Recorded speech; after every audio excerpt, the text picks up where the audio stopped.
Pada kesempatan kali ini kita akan belajar mengenai kesebangunan bangun datar. Adapun tujuan pembelajaran kita yaitu mengidentifikasi dua benda sebangun atau tidak. Dan yang kedua adalah menjelaskan syarat-syarat dua bangun segi banyak yang sebangun. Jadi itu adalah tujuan pembelajaran kita pada kesempatan kali ini.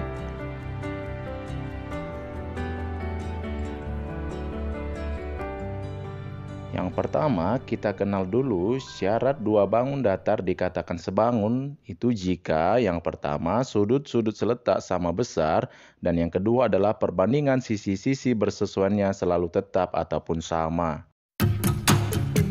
Perhatikan gambar berikut. Di situ ada persegi panjang ABCD dengan persegi panjang EFGH. Coba lihat sudut-sudut yang seletak, kemudian bandingkan sisi-sisi yang bersesuaian. Di mana sudut-sudut seletaknya itu sama besar, yaitu sudut A sama dengan sudut E, sudut B sama dengan sudut F, kemudian sudut C sama dengan sudut G, dan sudut D sama dengan sudut H. Coba lakukan perbandingan sisi-sisi yang bersesuaiannya. Di mana AB per EF sama dengan BC per FG sama dengan CD per GH sama dengan AD per EH. Kita gantikan semua nilai panjang dan lebarnya, yaitu 10/5 sama dengan 6/3 sama dengan 10/5 sama dengan 6/3, di mana semuanya memiliki perbandingan 2:1. Jadi bisa dikatakan bahwa persegi panjang ABCD akan sebangun dengan persegi panjang EFGH. Karena sudut-sudut seletaknya sama besar dan perbandingan sisinya selalu tetap atau sama, maka dikatakan dua persegi panjang tersebut adalah sebangun. 1, 2, 3, come on! Ayo kita mencoba. Jika bangun JKLM yang di sebelah kiri dan bangun PQRS yang di sebelah kanan adalah sebangun, maka tuliskanlah sudut-sudut seletak yang sama besar dan perbandingan sisi-sisi bersesuaiannya.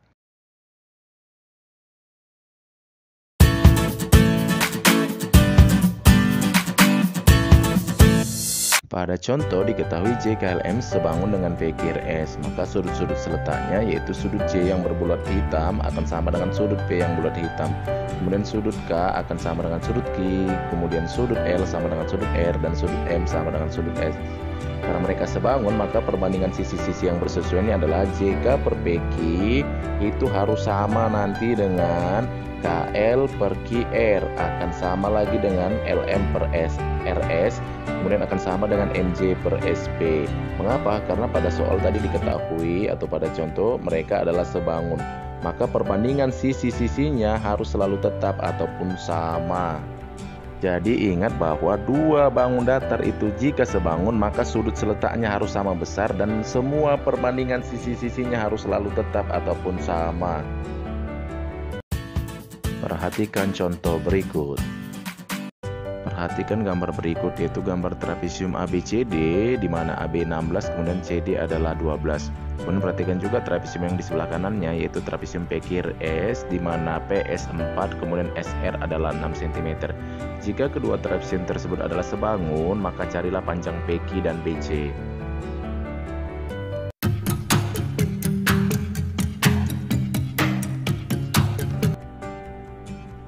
Pada contoh diketahui bahwa ABCD adalah sebangun dengan PQRS, maka kita lakukan perbandingan sisi-sisi yang bersesuaiannya yaitu AB per PQ akan sama dengan CD per RS. Kemudian kita substitusikan semua nilainya yaitu 16 per PQ akan sama dengan, di situ CD-nya adalah 12 berarti 12/6. Kemudian kita sederhanakan yaitu hasilnya 2 lalu lakukan perkalian silang sehingga kita peroleh 2 PQ akan sama dengan 16. Kemudian PQ adalah 16/2 sehingga kita peroleh nilai PQ nya adalah 8 cm.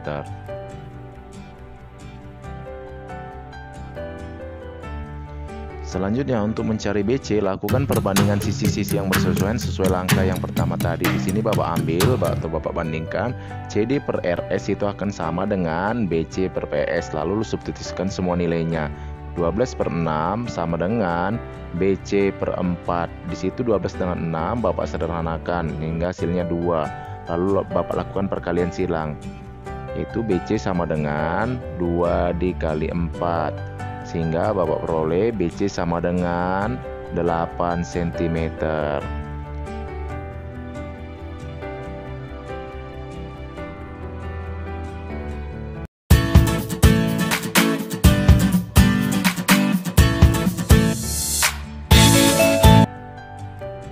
Perhatikan gambar berikut. Jika persegi panjang ABCD sebangun dengan persegi panjang EBCF dengan AB adalah 15 cm dan AD adalah 6 cm, maka tentukanlah panjang EB dan panjang AE. Contoh, diketahui persegi panjang ABCD sebangun dengan persegi panjang EBCF. Maka kita lakukan perbandingan sisi-sisi yang bersesuaian, yaitu AB per EF sama dengan BC per EB. Kita substitusikan semua nilainya, yaitu 15 per 6 sama dengan 6 per EB. Kemudian 15 dengan 6 kita sederhanakan sama-sama dibagi 3, yaitu pembilangnya tinggal 5, kemudian penyebutnya tinggal 2. Kemudian lakukan perkalian silang. 5 EB sama dengan 6 dikali 2. Kemudian kita tuliskan kembali menjadi 5 EB sama dengan 12. Kemudian EB sama dengan 12 dibagi 5, yaitu hasilnya adalah 2,4. Maka panjangnya EB-nya adalah 2,4 cm. Nah, selanjutnya kita akan mencari panjang AE, di mana panjang AE di situ adalah AB dikurang dengan EB. Karena sudah kita peroleh nilai EB-nya adalah 2,4 cm, maka panjang AE-nya adalah sama dengan panjang AB yang tadi kita kurangkan dengan panjang EB. Sehingga kita tuliskan AE sama dengan 15 cm dikurang dengan 2,4 cm. Sehingga hasilnya adalah 12,6 cm. Jadi panjang AE-nya adalah 12,6 cm.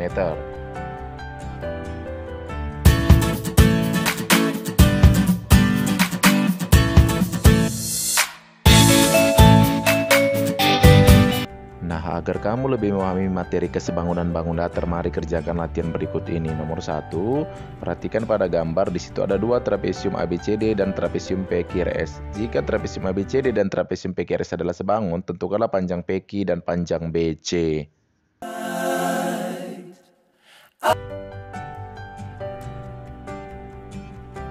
Soal berikutnya.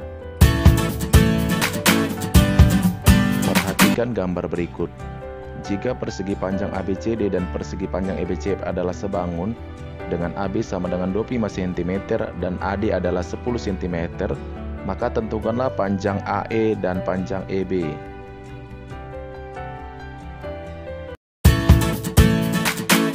Soal berikutnya. Perhatikan gambar berikut.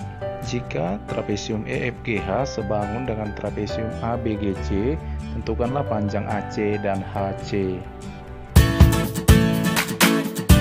Soal berikutnya.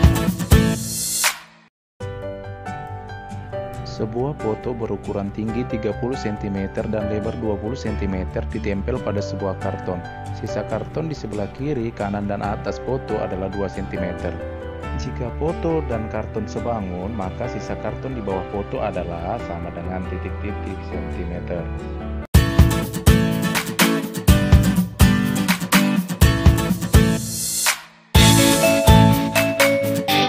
Kesimpulan pelajaran kita hari ini adalah dua bangun datar dikatakan sebangun jika syarat yang pertama adalah sudut seletaknya harus sama besar, dan yang kedua adalah perbandingan setiap sisinya harus selalu tetap ataupun sama.